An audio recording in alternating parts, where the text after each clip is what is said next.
하나님의 율법은 선한데 어떻게 그 선한 율법이 범죄를 더하게 만들까요? 하나님의 율법에 흠이 있어서가 아닙니다. 사람의 죄성이, 사람에 대한 그 죄의 지배력이 너무나 강하기 때문입니다. 여러분 주변에 이미 죄를 짓기로 결심한 사람이 있다고 가정해 봅시다. 그 마음이 이미 죄에 사로잡혔습니다. 이미 범죄하기로 확정되었습니다. 그 마음이. 내가 이렇게 된 거는 다 내 부모 때문이야. 나는 내 부모를 저주할 권리가 있어. 이런 사람들 만날 수 있죠. 너무나 큰 상처를 받았기 때문에. 나는 내 부모를 저주할 권리가 있어. 내 엄마는, 내 아빠는 나한테 할 말 없어. 근데 그 마음이 확정이 되었죠. 나는 저 사람 용서하지 않을 거야. 죽어도 저 사람은 용서 못해. 마음이 이미 확정이 되었죠.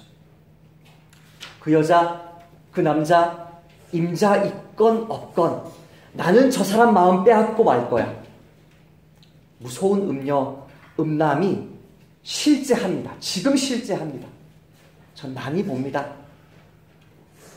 나는 컨닝해서라도 성적 올리고 표절을 해서라도 내가 원하는 학위를 받아내고야 말 거야. 그래야 내가 성공하니까, 높아지니까. 마음에 이미 확정했어요. 하나님 말씀 어쩌고 저쩌고 할지라도 나는 내가 원하는 대로 살 거야. 이미 그 마음에 죄를 짓기로 확정한 사람에게 한번 여러분이 선한 율법을 전해보십시오. 내 부모를 공경해라. 살인하지 말아라. 간음하지 마라. 도둑질하지 마라.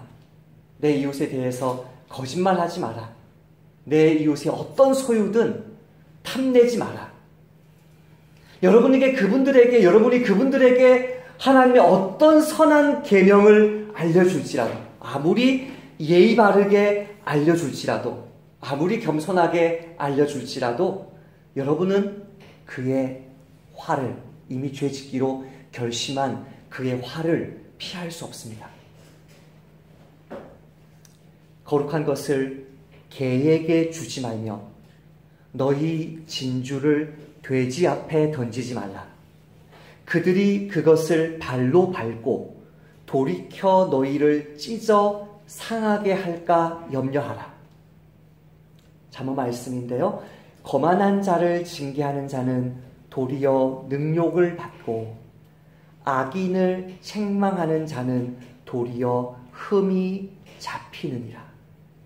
그래서 목숨 걸고 관계 파탄 날 각오하고 정말 살릴 사람 그렇게 말씀 전해야 된다고 우리는 잠언 말씀에서 들었습니다. 거룩한 진리입니다. 진주처럼 값진 율법입니다. 하지만 그 마음에 이미 죄에 팔린 자, 그 마음에 이미 죄 짓기로 확증한 자는 선한 하나님의 말씀도 짓밟힘 당하고 그 말씀을 전해준 사람도 위험에 처합니다. 왜요? 율법이 선하지 않아서가 아닙니다. 율법이 하나님 말씀이 아니기 때문이 아닙니다. 그 마음에 율법이 모세 시대에 들어왔는데 아담 시대에 이미 먼저 들어온 그 죄가 또 따라 들어오게 한 그 사망의 지배력이 너무 강하니까 이 사람의 이 마음속에 있는 죄의 힘이 너무 강해서 선한 율법까지도 도구로 삼아서 죄 짓는 도구로, 수단으로, 이유로 삼는다는 거예요. 죄가 그렇게 무섭다는 거예요. 죄가. 율법이 약하고 율법이 선하지 않은 게 아니라 죄가 너무나 무섭다 하는 것입니다.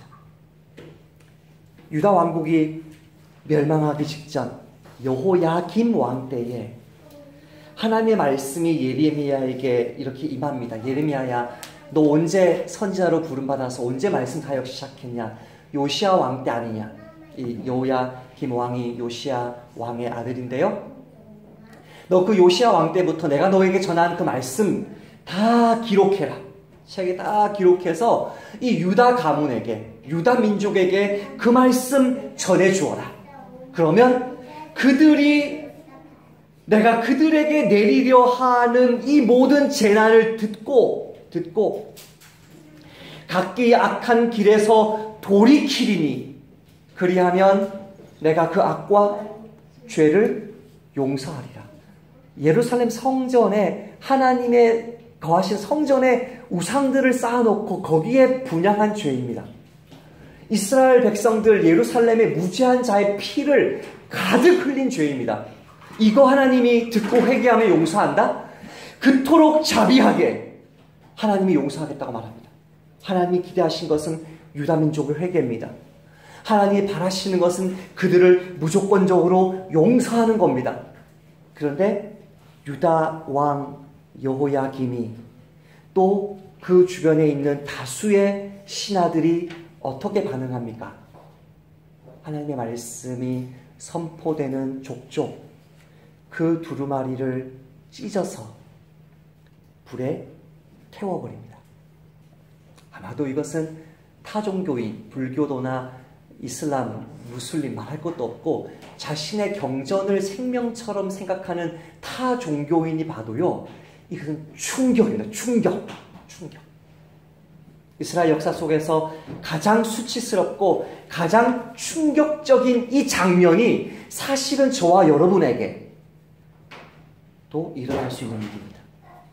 왕이 여후디를 보내어 두루마리를 가져오게 하매 여후디가 왕과 왕의 곁에 선 모든 고관의 귀에 낭독하니 여후디가 선호 쪽을 낭독하면 왕이 칼로 그것을 연하여 곧바로 베어 화롯불에 던져서 두루마리를 모두 태웠더라. 왕과 그의 신하들이 이 모든 말을 듣고도 두려워하거나 자기들의 옷을 찢지 아니하였고 엘라단과 들라야와 그마랴가, 아름다운 이름이죠. 이 무명의 사람들을 왜 기록했겠어요? 엘라단과 들라야와 그마랴가 왕께 두루마리를 불사르지 말도록 아뢰어도 왕이 듣지 아니하였으며 왕이 명령하여 서기관 바룩과 선지자 예레미야를 잡으라 하였으나 여호와께서 그들을 숨기셨도다.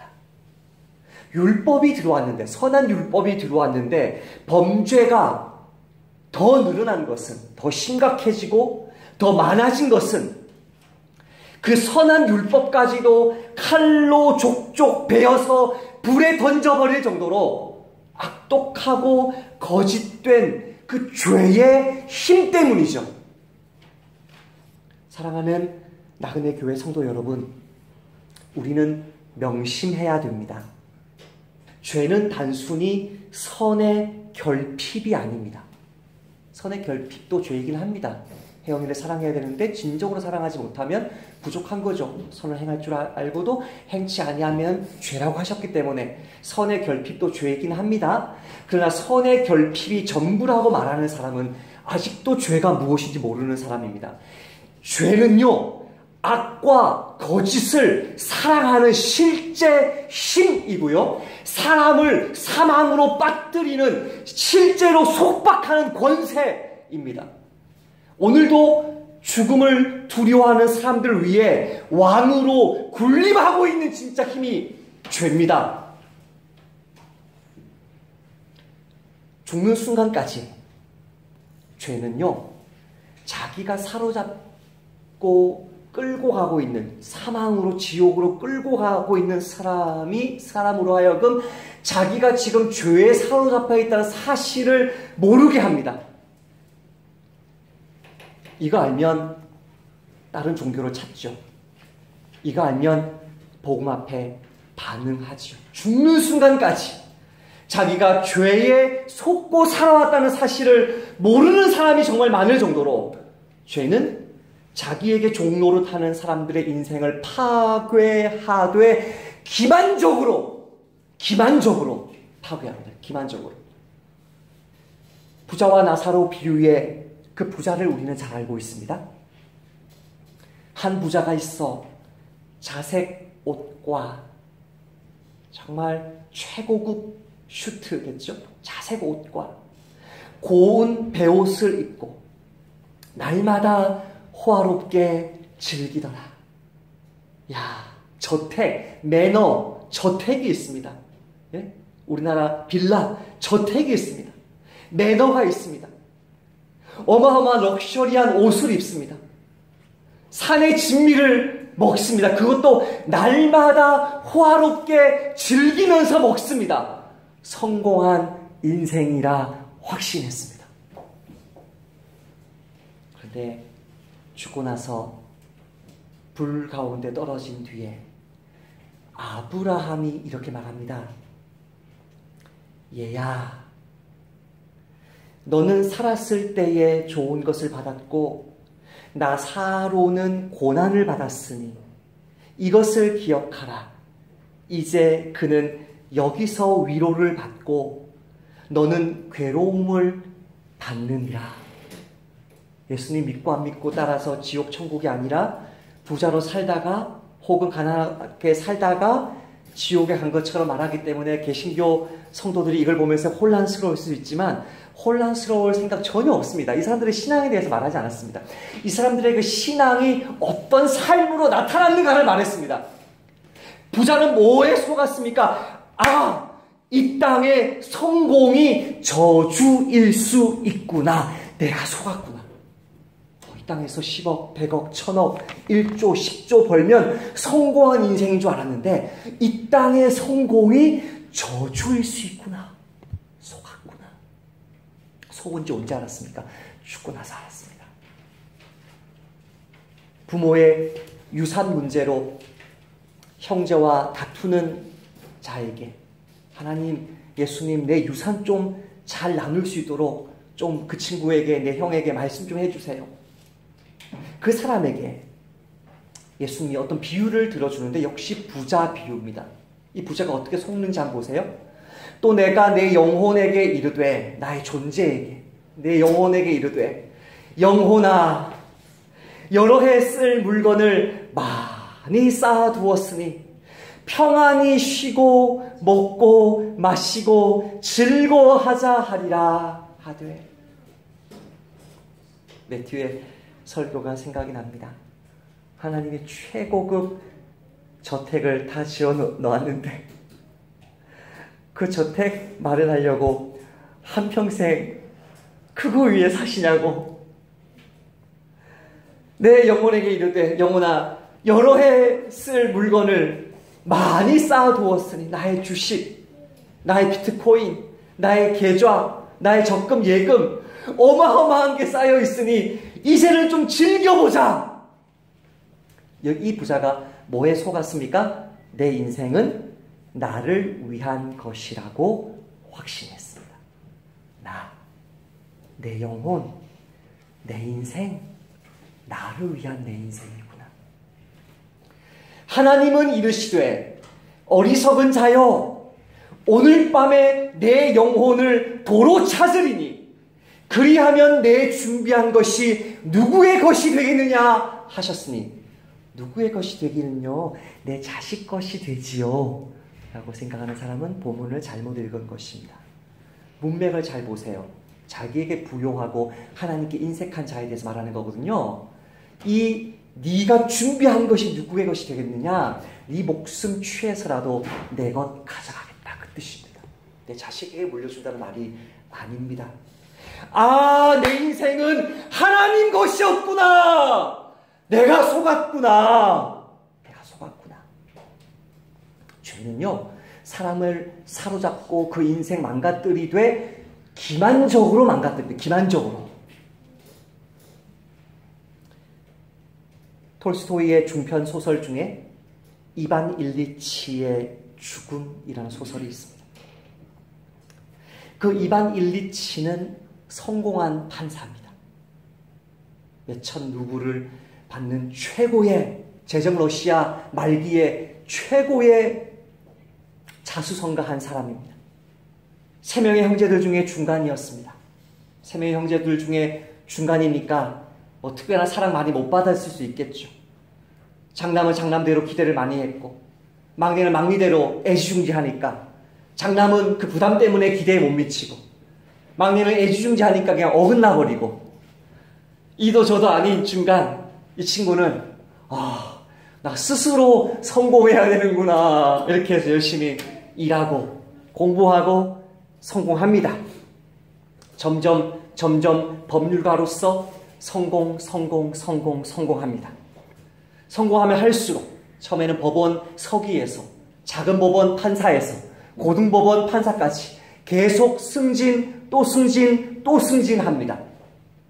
그러자 러시아 사교계에서 파티에 초대를 받고 아름다운 딸 가지고 있는 부유층들이 주목해서 보면서 저 친구 내 딸과 함께 결혼시키면 내 딸이 성공하겠네. 그렇게 하면서 소개받고 하면서 이것저것 이분 저분 고르다가 자기가 만족할 만한 상류층 아내와 만나서 결혼합니다. 사랑한다는 말 한마디 나오지 않습니다. 더 높고 연봉 많은 법관 자리를 향해서 점점점 앞으로 나갑니다. 자신의 연봉이 많아지면서 큰 도시로 베제르부르크인가요? 큰 도시로 가면서 그 큰 도시에 저택을 마련합니다. 여보 있어. 내 딸, 내 아들 기다려. 이 도시에서. 내가 혼자 가서 준비해 놓을게. 그 아내가, 그 자식이, 그 여식이 왔을 때 그들을 사랑해서가 아니고요. 그들이 왔을 때 나 잘났어. 그 말하고 싶어서 이것저것 좋은 것들, 마호가니, 흑단, 좋은 것들로 하나하나 채워가면서 저택을, 매너를 꾸며갑니다. 그러다가 커튼인가 뭔가 하나 잘못 달려있는 게 있어가지고 그거 제대로 못 다는 그 하인을 보면서 그거 이제 제대로 자기가 달려고 올라갔다가 미끄러져서 옆구리를 찍힙니다. 그리고 그냥 지나갑니다. 되게 복선이죠. 옆구리가 왜 찍혔겠습니까? 하나님이 그 영혼 찾을 날 세시는 거죠. 점점점 아파옵니다. 병원을 가도 의사를 만나도 원인을 찾지 못합니다. 맹장인가? 신장인가? 점점 죽음이 앞으로 다가옵니다. 자기는 몰랐지만 어느 날 처남이 집에 오면서 자기 모습을 보고 기겁을 합니다. 그리고 누나에게 이렇게 말하죠. 죽을 날이 다 됐어. 이제 준비해야지.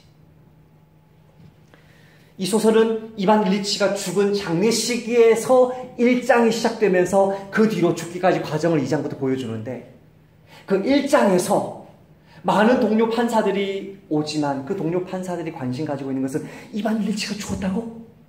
이제 그 자리는 누구 것일까? 그것에 모두 관심이 가 있습니다. 아내가 눈물을 흘리면서 그 동료들에게 울면서 묻습니다. 이제 나에게 보상금이 나라에서 얼마 나올까요? 사람들이 하나하나 말해주려고 하지만 추가적인 질문을 던지는 이반 일리치의 부인을 보면서 이미 개인적으로 다 알아봤다는 사실을 알고 있습니다. 그 사람들이 더 이상 당신이 알고 있는 그 정도 받아냈으면 나라에서 더 이상 나올 것이 없어요 라고 말하자 눈물을 급히 닦고 자리에서 일어섭니다. 이 세상에 있는 모든 사람들이 얼마나 속물인지 말해주는 소설이 이반 일리치의 죽음입니다. 이반 일리치는 자기가 죽음에 직면하고서야 자기가 지금까지 살아왔던 성공지향적인, 출세지향적인, 결혼도 자녀도 친구도 다 그것을 위해서 살아왔던 그 인생이 얼마나 거짓인가. 그래서 이 소설에 반복돼서 나오는 대사가 내용이 그거예요. 모든 것이 거짓이었구나. 모조리 거짓이었구나. 사랑도 결혼도 직업도 나에게 찾아오는 의사도 마치 내가 재판받으러 온 사람들을 굉장히 매너리즘에 빠져서 대충대충 대하듯이 이 의사도 나를 그렇게 대하는구나. 내가 죽을 줄 다 알면서도, 내가 고침받지 못할 것을 다 알면서도 너무나 형식적으로 나를 대하는구나. 다 거짓이구나. 이반 일리치의 장례식에 깃든 슬픔까지도 다 거짓이구나. 여러분, 죄의 힘을 관가하면 하나님의 말씀까지도 범죄의 도구, 범죄의 대상이 됩니다. 내 속에 있는 죄의 힘, 나의 마음이 나 자신으로 가득 차 있죠. 말씀 안 들어갑니다. 나 자신이 세상으로 가득 차 있죠. 말씀을 멸시합니다. 말씀이 그 마음에 들어오면 칼로 베어버리고 불에 내던져버립니다. 여기에 사제가 나오거든요. 이반 일리치의 죽음에. 여기 러시아 종교의 가정이거든요. 그 속에 거짓이 가득하면 어떤 하나님의 말씀조차도, 어떤 종교조차도 자신의 액세서리로 사용하는 것이 인간입니다. 그렇게 죄가 무섭습니다. 그렇다면 하나님은 사람의 죄의 심각성을 이렇게 알면서도 인간의 그 무서운 죄와 사망의 종노릇하는 상태가 율법을 줘도 그 율법조차도 더더욱 멸시하고 짓밟음으로 죄를 증폭시킬 것을 알면서도 왜 이 세상에 선한 율법을 주셨을까요? 20절 읽어볼까요? 하반절에 주목하면서 시작. 율법이 들어온 것은 범죄를 더하게 하려 함이라. 그러나 죄가 더한 곳에 은혜가 더욱 넘쳤나니. 할렐루야. 죄가 더한 곳에 은혜가 더욱 넘쳤나니. 은혜 받지 못하는 사람들의 공통된 특징이 있습니다. 기도의 은혜든 설교의 은혜든 말씀 기도의 은혜든 어떤 은혜든 은혜 받지 못하는 사람들의 공통된 특징, 자신에게 잘난 것이 있다고, 선한 것이 있다고, 믿을 만한 것이 있다라고 착각합니다. 은혜 받지 못합니다. 세리와 함께 기도하는 바리새인들을 볼까요? 하나님이여, 나는 다른 사람들, 곧 토색, 불의, 간음을 하는 자들과 같지 아니하고 이 세리와도 같지 아니함을 감사하나이다. 뭐라고 말할까요? 네. 나는 동성애자와 같지 아니합니다. 나는 무슬림과 같지 아니합니다. 나는 극단주의적인 저 극우, 극좌와 같지 아니합니다. 자기에게 뭔가 선한 것이 있다고 착각하는 거죠. 나는 1회에 2번씩 금식하고 또 소득의 11조를 드리나이다. 자기에게 선한 것이 있다고, 잘난 것이 있다고, 믿을 만한 것이 있다라고 착각하죠. 착각. 은혜 받지 못합니다. 어떤 말씀이 들어가도 그 말씀 받지 못합니다. 그 마음에 나로 꽉 차 있습니다. 나로. 은혜 받는 사람들의 공통된 특징이 무엇입니까? 자신에게 잘난 것이 없다고 확신합니다. 세리는 멀리 서서 감히 눈을 들어 하늘을 쳐다보지도 못하고 다만 가슴을 치며 이르되 하나님이여 불쌍히 여기소서 나는 죄인이로소이다 하였느니라. 감히 눈을 들어 하늘을 쳐다보지도 못하고 자기 가슴을 치면서 하나님, 내가 붙들 것은 하나님의 자리밖에 없습니다. 나를 불쌍히 여겨주세요. 나는 죄인입니다. 따라서 해볼까요? 나에 대해 절망할 때 하나님의 은혜가 나의 전부가 된다. 나에 대해서 절망할 때에야 하나님의 은혜가 나의 전부가 됩니다. 저는 이것을 매주마다 느낍니다.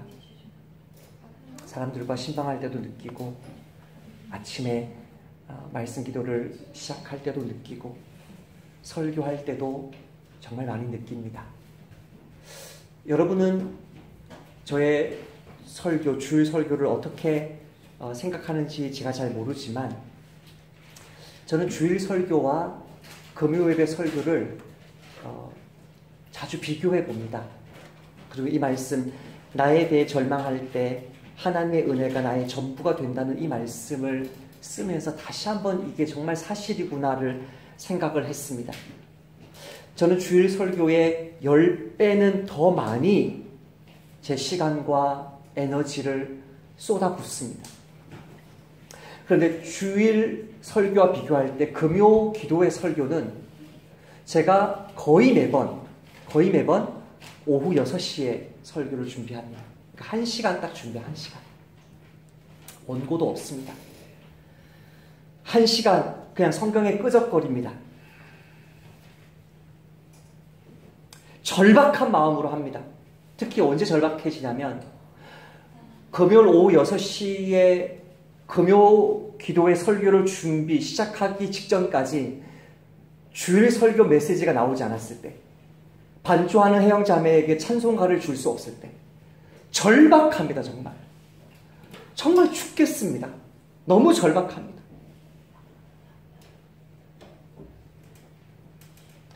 제대로 준비를 안 하려고 하는 게 아니고, 일주일 내내 제가 해야 될 여러 가지 일들 하다 보면 이게 1시간, 가끔은 형제들 자매들에게 밥 먹으러 가라 그러고 뒤에 남아서 1시간 반 절박하게 그렇게 하나님 은혜를 붙듭니다. 제가 왜 그래요? 제가 준비한 게 없으니까요. 왜 그래요? 나 알거지니까요. 털털 털렸으니까요.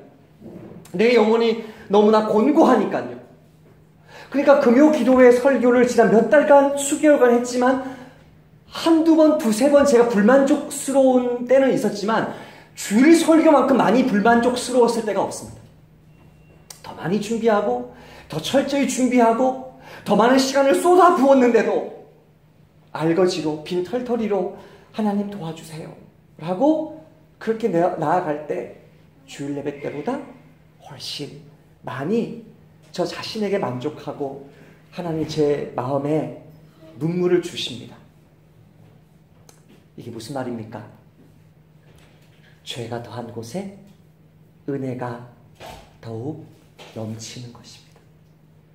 하나님의 은혜 외에는 내가 바라고 기대하고 소망할 것이 전혀 없는 영적 파산 상태에서 그제야 하나님의 은혜만을 붙들게 되는 것입니다. 왜 선하신 하나님이 선한 율법을 주셔가지고 더 죄인으로 하여금 죄인되게 만드셨느냐? 그 죄인이 자신의 끝을 보게 하셔서 하나님의 은혜 말고는 붙들 것이 없도록 하게 하시려고. 죄가 더한 곳에라고 말할 때 장소를 말했으니까 이스라엘이겠죠. 민족이겠죠. 그 죄인 내 영혼이겠죠. 그 죄가 더한 곳에 은혜가 더하게 하시려고 하나님은 선한 율법을 죄인에게 주셔서, 몇몇 귀한 선지자들은 그 율법 가지고 하나님 말씀에 순종했지만 대부분의 이스라엘 백성들은 그 율법 무시하고 짓밟으면서 더 큰 죄악으로 나간 것입니다. 이반 일리치가 죽어가면서 모든 것이 거짓이구나. 그런데 저 아내, 저 딸, 저 친구들의 그 모든 거짓이 사실은 내가 그 사람을 한평생 대해왔던 그 모습이구나. 아, 내가 저 사람들을 철저하게 거짓되게 대해왔기 때문에 저 사람이 나를 그렇게 대하는 것이 너무나 당연하구나. 40대 전성기의 선 남자가 죽으면서 니 하추, 니 하추. 러시아 말로 나 죽고 싶지 않아, 나 죽고 싶지 않아. 하추, 하추, 그 저택에서 나 죽고 싶지 않아, 나 죽고 싶지 않아 외치고 광기 속에서 죽어가다가 김나지움에 다니는 그 중학생쯤 되는 그 아들, 가족 중에 유일하게 아빠의, 죽어가는 아빠의 모습을 진짜 슬퍼해주는 그 아들의 모습을 통해 이 영혼이 구원받는데요. 하추 하추 외치는 그 사흘째 되는 날이 저물 무렵, 그가 세상을 뜨기 1시간 전쯤의 일이다. 1시간 전에 구원받습니다. 김나지움에 다니는 아들이 살금살금 아버지 침대 곁으로 다가왔다. 죽어가던 이반 일리치는 절망적으로 소리치며 필사적으로 손을 내젓고 있었다. 그러다가 그의 손이 아들의 머리에 부딪혔다. 아들은 아버지의 손을 잡아 입술에 대고 울음을 터뜨렸다. 바로 그 순간 이반 일리치는 구멍 속으로 굴러 떨어졌고, 그 영혼이 빛이 있는, 거기 통과해야 사는 건데 그 앞에 나와 있는 꿈과 환상 속에 굴러 떨어졌고 빛을 보았다. 동시에 거짓으로 도배되었던, 동시에 그는 그의 삶이 모두 제대로 된 것은 아니지만, 그러나 아직은 그걸 바로 잡을 수 있다는 사실을 깨달았다. 그리고 자문했다. 그게 뭘까? 그리고 조용히 귀를 기울이다가 입을 다물었다.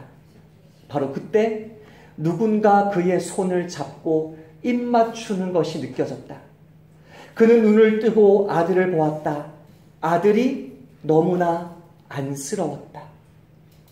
아내도 그에게 다가왔다.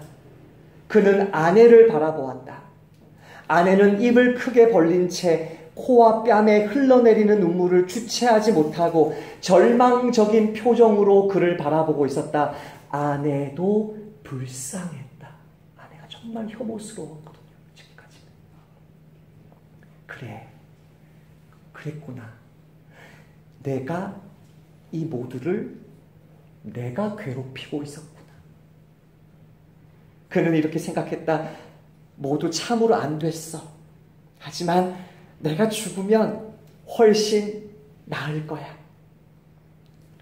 그는 이렇게 생각했다. 그는 아내에게 눈으로 아들을 가리키며 말했다. 뿌로스찌. 이걸 말하고 싶었어. 뿌로스찌, 용서해줘. 뿌로스찌, 용서해줘. 그런데 뭐 이렇게 말했냐면 뿌로뿌스찌, 보내줘. 애들을 밖으로 나가게 하라는 표시가 되어버린 거죠. 하지만 그 말을 바꿀 힘도 없어서 손을 내저었다. 내가 지금 가족들에게 용서를 빌고 있는 것을 알아들을 사람은 알아들을 것이었다. 그러자 돌연 모든 것이 환해지며 지금까지 그를 괴롭히며 마음속에 갇혀있던 것이 일순간 밖으로, 두 방향으로, 10방향으로, 온갖 방향으로 한꺼번에 쏟아져 나왔다. 가족들이 모두 안쓰럽게 여겨지고 모두의 마음이 아프지 않도록 해주고 싶었다. 이 모든 고통으로부터 자신도 벗어나고 가족들도 다 벗어나게 해주어야 했다. 아, 이 얼마나 간단하고 훌륭한 일인가. 죽음 대신 빛이 있었다. 그래, 바로 이거야. 그는 갑자기 소리쳤다. 아, 이렇게 기쁠 수가. 부글거리는 소리와 숨이 차서 슉슉거리는 소리는 점차 잦아들었다. 임종하셨습니다. 누군가 그를 굽어보며 말했다. 그는 이 말을 듣고 마음속에 되뇌었다. 끝난 건 내가 아니라 죽음이야. 이제 더 이상 죽음은 존재하지 않아. 그는 길게 숨을 들어 마시다가 그대로 멈추고 온몸을 쭉 뻗고 숨을 거두었다. 하나님의 율법조차도, 기독교라는 종교조차도 그렇게 속물근성의 그 삶을 치장하는 액서서리로 생각할 줄을 알면서도 하나님은 왜 율법을 주셨어요? 그 속에서 절망하고 죽기 1시간 전에라도 그 하나님의 은혜 받게 하시려고 우리를 절망하게 하신 주님의 그 지혜를 찬양합니다. 이것이 하나님의 은혜일진데 사람들은 무엇이라고 이야기합니까? 하나님의 은혜가 그렇게 죄가 넘치는 가운데 우리를 새롭게 만들었다면 이제 이 은혜 믿고 죄에 머물러 있어도 되는 거 아닌가? 마음대로 죄 짓고 아내조차도 결혼조차도 사랑조차도 자기의 야망을 위해서 이용하는 이 속물근성 속에 은혜가 부어진다면 이 은혜를 받고서도 그런 삶 살아도 되는 거 아닌가? 라고 이야기합니다. 1절, 2절 말씀 같이 읽어보십시다. 시작. 그런즉 우리가 무슨 말을 하리요? 은혜를 더하게 하려고 죄에 더하겠느냐? 그럴 수 없느니라. 죄에 대하여 죽은 우리가 어찌 그 가운데 더 살리요? 간단하게 설명해 보십시다. 한 여인이 음행 중에 잡혀서 끌려왔습니다. 음행 중에 현장에서 옷도 제대로 걸치지 못한 채로 끌려와서 사람들 가운데 세워졌습니다. 세상에 이런 끔찍한 순간이 어디 있습니까? 근데 그 예수님, 이 여인, 어떤 여인? 하나님의 율법을 알면서도 그 율법을 갈기갈기 찢고 육체의 정욕의 불에 태워버린 그 여인. 하나님의 백성이 이런 죄를 지어서는 안 되는 것을 알면서도 그 죄를 짓밟았던 그 여인. 누구든지 죄 없는 자가 먼저 돌로 쳐라. 그렇게 사람들 다 도망가게 만들고 나서 홀로 남은 여인과 이렇게 대화합니다. 여자여, 너를 고발하던 그들이 어디 있느냐? 너를 정죄한 자가 없느냐? 주여, 없나이다. 개역성경에 주여라고 번역된 대부분은 세, 당신인데요. 여기는 진짜 주입니다. 퀴리에, 주여, 없나이다. 여인이 예수님을 주님이라고 부릅니다. 나도 너를 정죄하지 아니하노니. 나도 너를 정죄하지 아니하노니. 마음껏 죄지어라? 그게 아니고 가서 다시는 죄를 범치 말라. 다시는 이라는 말은 오해의 여지가 있습니다. 해나자매 우리 구원받아서 죄 지을 수 있죠. 네. 이건 오해의 여지가 있습니다. 다시는 아니고요. 이게 무슨 말이냐면 지금부터는 이란 뜻입니다. 아포, 투, 윈, 지금부터, from, now, on, 지금부터는 신분 바뀌었다. 지금부터는 누구도 너를 정죄할 수 없다. 지금부터는 너는 과거와 다른 사람이 되었다. 그러므로 죄를 지으려면 지을 수는 있으나 다시는 죄의 종으로 돌아가지 마라. 너 신분 바뀌었다. 너와 나의 관계가 바뀌었다. 말씀을 맺겠습니다. 지난 목요일에 형식 형제와 등산 신방을 했습니다. 달터공원으로 이렇게 가서 여기가 끝이에요. 여기서 이제 내려가면 양재천이 있어요. 근데 우리는 여기까지 온 거는 멈춘 게 아니고 여기가 양재천이고 여기서 반대로 쫙 가면은 저기 구룡산이 나와요. 구룡산에서 여기로 쭉 가면 수서역이 나오고 여기로 내려오면 절 하나가 나오죠. 그래서 설명 딱 해드리고 준비되셨죠? 저 구두 신고 옷 입고 완전히 1시간이면 될 거예요. 본의 아닌 거짓말하고 사실 4시간 등산이었는데 상쾌했습니다. 발터를 다 꿰뚫고 구룡산을 향하여 제가 언젠가는 우리 주일학교 아이들을 이곳으로 데려올 거예요. 목사님, 주일학교 아이들에게는 무리인 것 같아요. 그래서 이렇게 올라갔습니다. 제가 예상 외로, 저는 등산을 너무나 잘하고 좋아하는데 예상 외로 너무나 힘든 거예요, 구룡산이. 그래서 제가 비장의 칼을 뽑아들었습니다. 미야모토 무사시. 미야모토 무사시가 있습니다.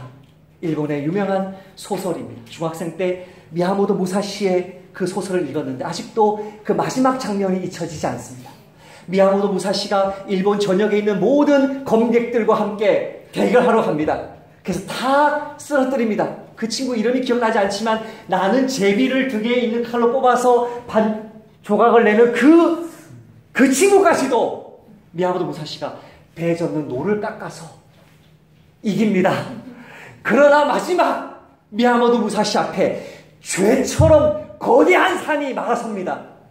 그 고수 미야모토 무사시가 한판 붙자고 하자